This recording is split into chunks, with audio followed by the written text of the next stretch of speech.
Oke teman-teman, selamat pagi. Kembali bersama saya Safa Alim di channel Safa One Way.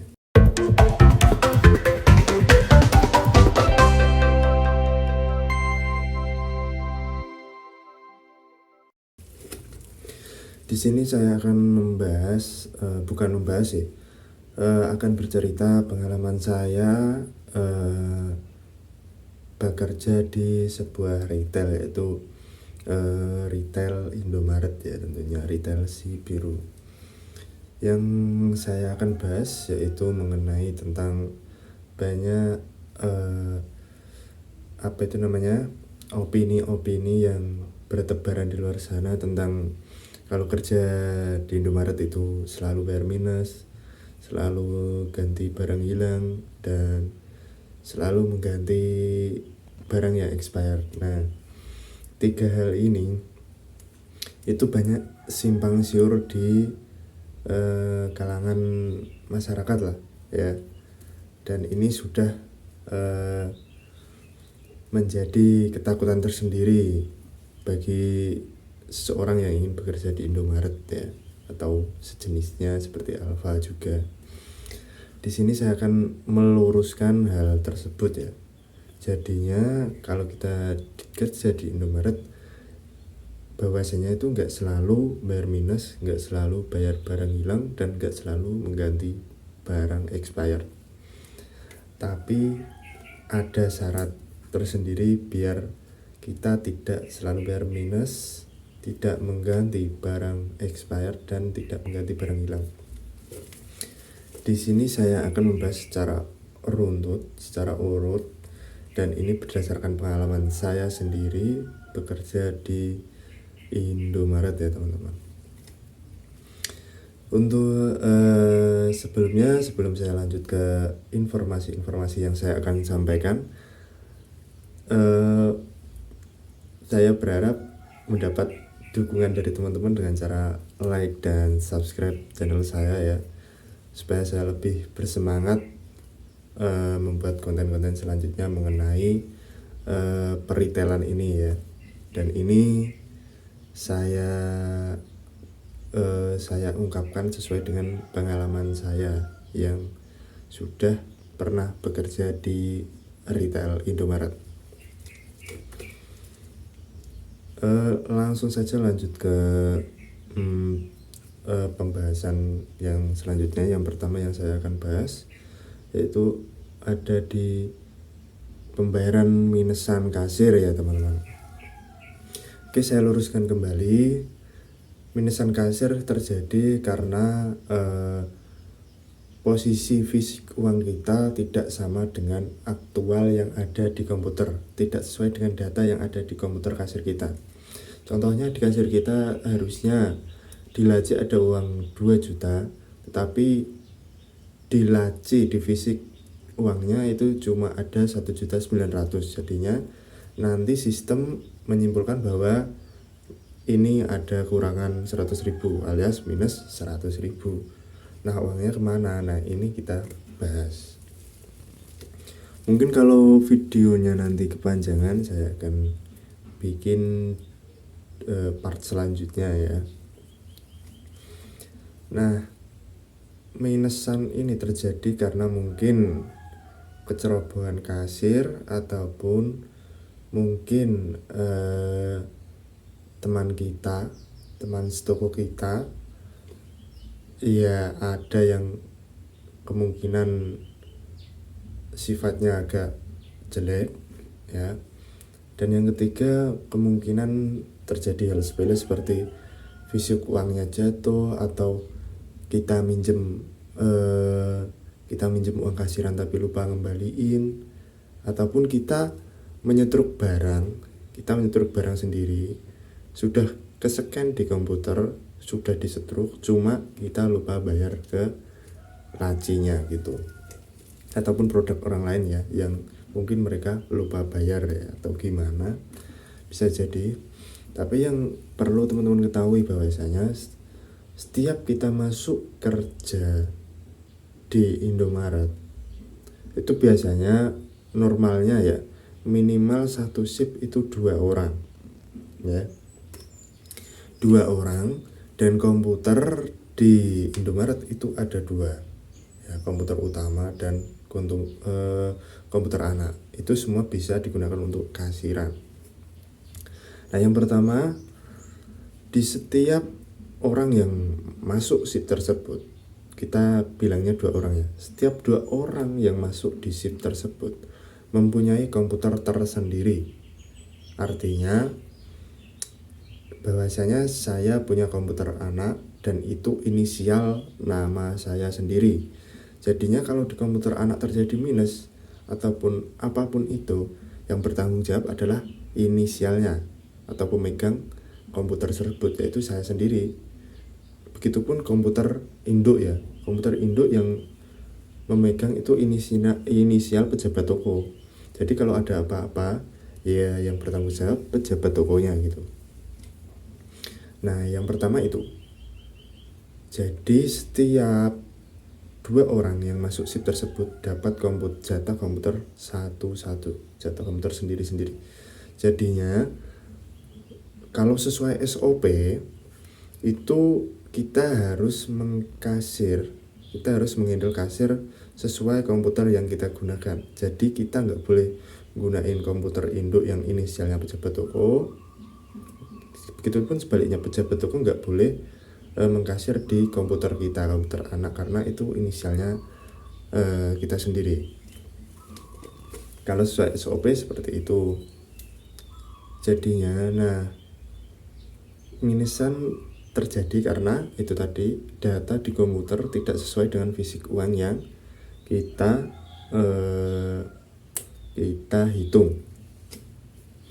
Jadinya kalau uang di laci lebih kecil daripada data komputer, hasilnya akan minus.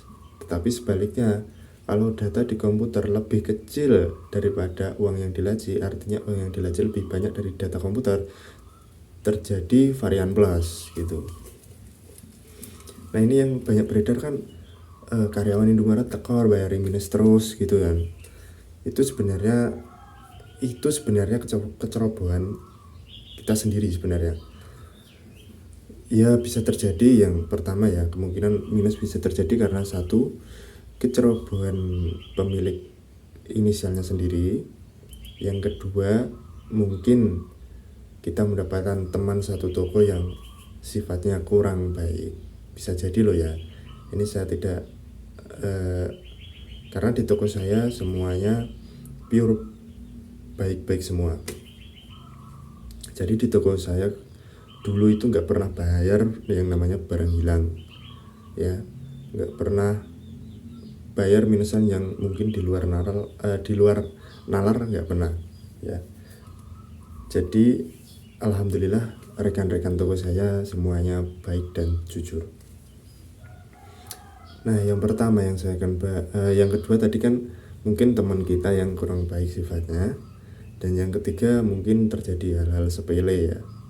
Nah, ini yang ketiga juga ikut kerombak ke yang satu sih, yaitu kecerobohan kita. Yang pertama, kok bisa terjadi karena kecerobohan kita? Nah, yang biasa terjadi adalah kita pada saat menghandle kasir ya, kita memberikan kembalian terlalu banyak kepada konsumen, dan konsumen tidak bilang ke kita atau bahkan tidak menyadari hal itu. Yang pertama, contoh gini, dia belanja senilai 15.000, konsumen kita, dia bawa uang 50.000, harusnya kan kembalinya 35 tuh, ternyata kita kelebihan menjadi 37.000 ataupun malah 40.000 gitu. Jadinya kan nanti setelah closingan kita minus sebesar 2.000 ataupun 5.000 karena kita memberikan kembalian yang berlebihan kepada konsumen gitu. Itu hal kecerobohan yang pertama. Jadi ya kita harus dalam menghandle kasiran juga harus benar hati-hati. Dan yang kedua, masih masuk dalam cerobohnya pemegang kasir itu sendiri ya. Yang kedua mungkin ya, kita menyetruk barang. Artinya menyetruk ini apa?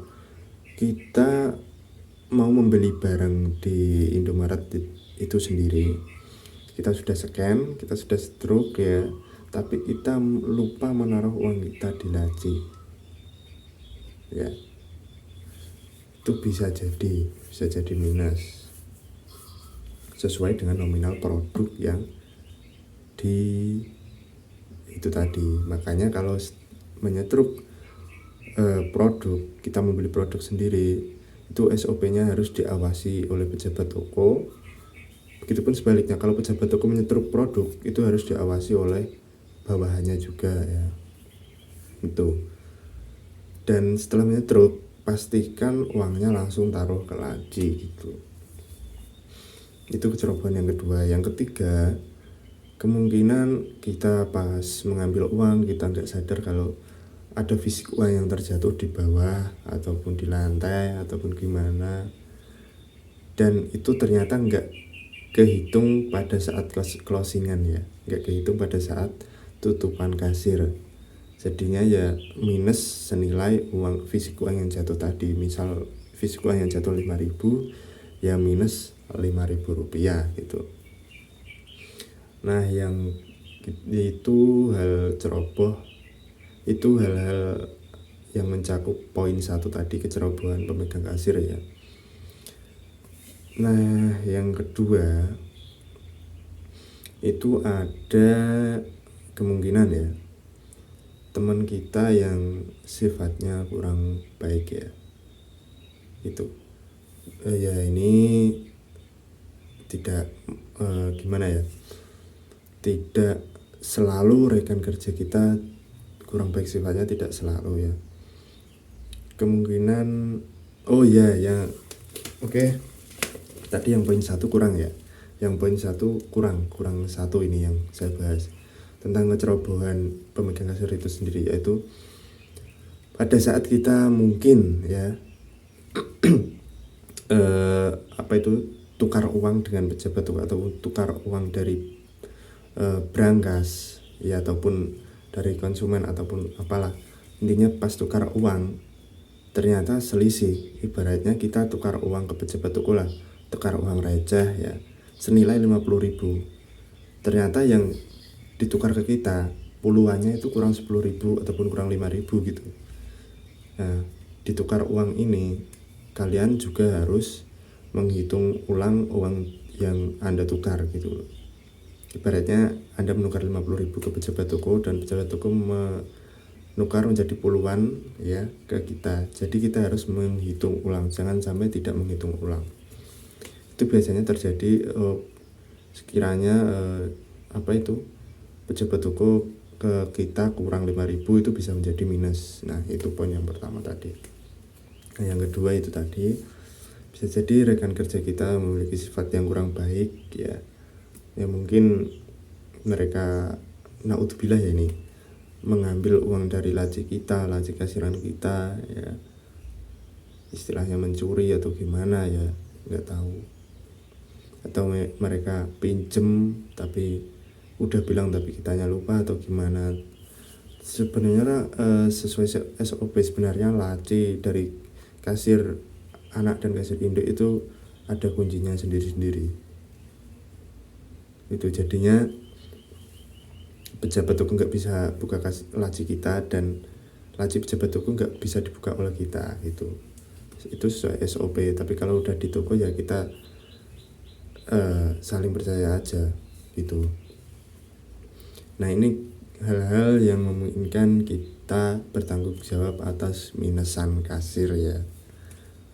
Kurang lebihnya seperti itu gambarannya, dan itu bisa diminimalisir kalau kita teliti saat memberikan kembalian ke konsumen, tidak lebih tidak kurang, dan kita meneliti saat tukar uang ya, dan kita selalu cek di keadaan bawah laci, lantai ataupun sebagainya. Siapa tahu fisik uang kita tanpa kita sadari terjatuh pada saat kita mengambil kembalian ke konsumen ataupun gimana ya. Nah itu tadi pelurusan ya, pembahasan kita mengenai pertanggungjawaban atas minusan kasir ya. Kalau kasiran minus ya memang yang bertanggung jawab yang pemegang komputer tersebut gitu. Jadinya ya itu tadi pembahasan saya yang mungkin ini baru pembahasan yang pertama ya, tentang pengalaman kerja di Indomaret. Cerita pengalaman kerja mengenai hal poin pertama yaitu yang pembayaran minus kasiran. Nah yang kedua dan yang ketiga nanti saya akan bahas di part selanjutnya karena ini video saya sudah 10 menit lebih. Jadi mohon maaf untuk teman-teman, tetap stay tune di channel saya untuk pembahasan yang berikutnya. Masih ada 2 poin pembahasan yang akan saya bahas, yaitu ada pembayaran barang hilang dan penggantian barang expired ya.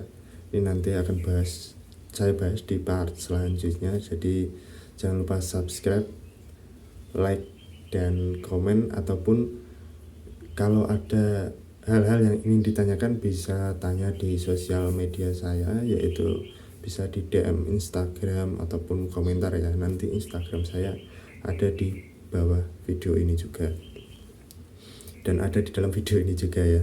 Jadi itu saja yang mungkin bisa saya sampaikan kepada teman-teman ya. Kurang lebihnya saya mohon maaf dan saya Safa Alim dari Safa One Way pamit undur diri dan lanjutkan aktivitas teman-teman. Terima kasih.